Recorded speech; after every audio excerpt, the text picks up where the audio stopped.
glória do Senhor. Amém? Mas antes disso, queria que vocês, amados irmãos, abrissem as vossas Bíblias no livro de Gênesis.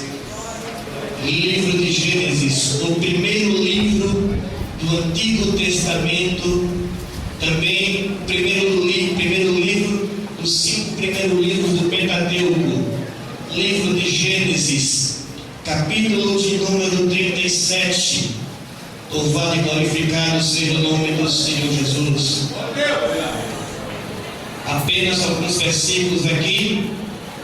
Gênesis 37, versículo de número 5, versículo de número 19, versículo de número 20 e o versículo de número 24. Todos encontraram? Quem encontrou, diga comigo amém. Amém. Quem não achou, misericórdia.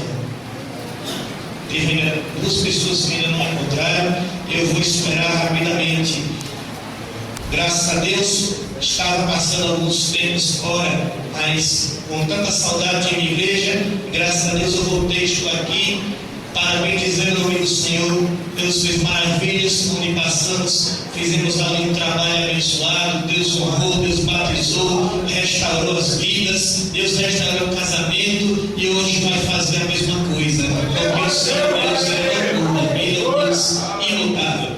Estava ali nessa tarde e o Senhor falou comigo: Andrei, mude essa palavra. Essa noite o Senhor conta o quê? Muda esta palavra. Quando fui voltando 5 minutos, o Senhor falou: mude tudo. Eu disse: amém. Comecei a rabiscar alguma coisa, o Senhor disse: é assim mesmo. Eu disse: não vou seguir a sua voz. Seguindo a voz do Senhor, a gente não é verdade? Quantos encontraram? Diga comigo amém. Amém. Louvado seja Deus. Diz assim o versículo 5: José teve um sonho e contou a seus irmãos, por isso o odiaram ainda mais. Versículo 19 diz: disseram uns aos outros: lá vem o sonhador. Todos amigos, vamos repetir esse versículo, todo mundo? Vamos lá? Disseram uns aos outros. Versículo 20: vinde agora, matemo-lo e lancemo-lo numa destas cisternas e tiremos. Um animal selvagem o devorou.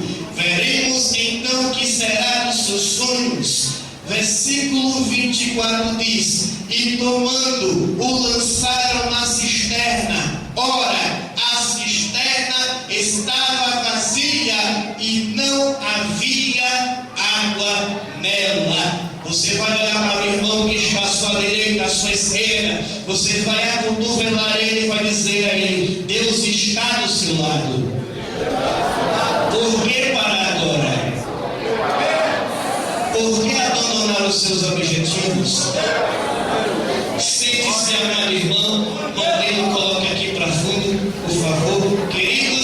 Queridas irmãs, servos e servas do Senhor, quero essa noite transmitir da parte de Deus uma palavra bem rica e indispensável, no qual o Senhor proporcionou ao meu coração para que seja possível a sua atenção.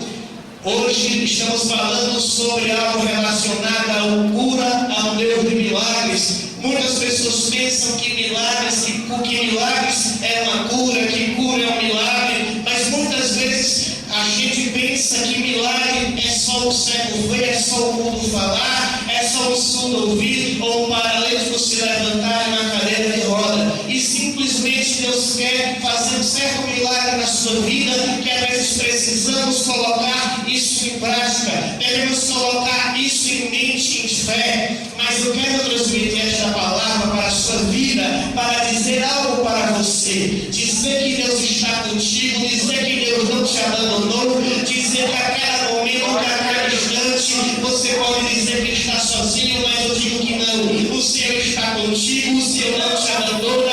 Ele é o teu Deus, Ele é o teu refúgio, Ele é a tua fortaleza, Ele é o socorro bem presente no dia da angústia, Ele te livra do laço do passarinheiro e da peste perniciosa. Mas antes disso, vamos voltar para a palavra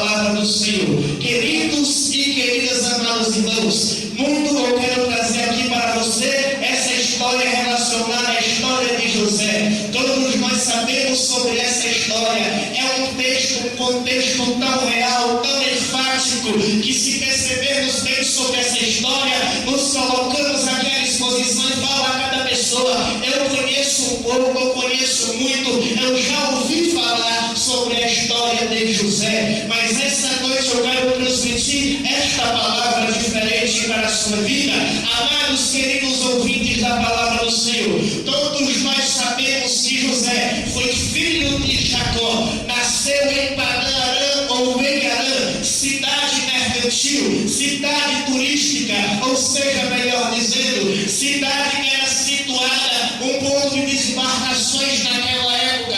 Harã era uma cidade que estava localizada sobre a faixa de 937 quilômetros da margem do rio Parling. Eu quero também transmitir essa história para a sua vida.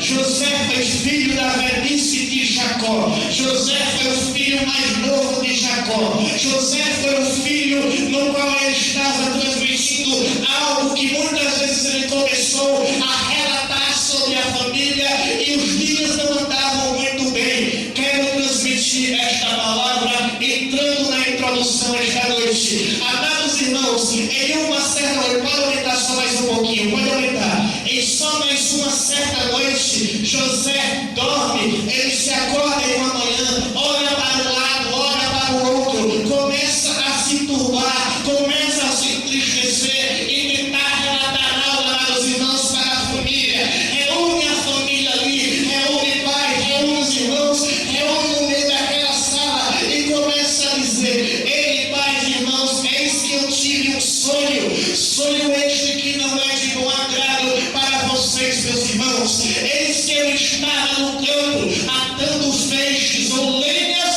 e a minha lenha se coloca de pé, e a lenha dos meus irmãos se curvam perante a mim, meu pai. Os irmãos já começaram a olhar para José com um olhar de desvalor. O pai dele já começou a olhar para José e dizer: o que está acontecendo com o nosso filho? O que está acontecendo com o nosso irmão? E muitas vezes a gente pensa que algo de milagre só acontece quando nós se submetemos à autoridade de Deus, quando nós nos colocamos sobre a autoridade de Deus.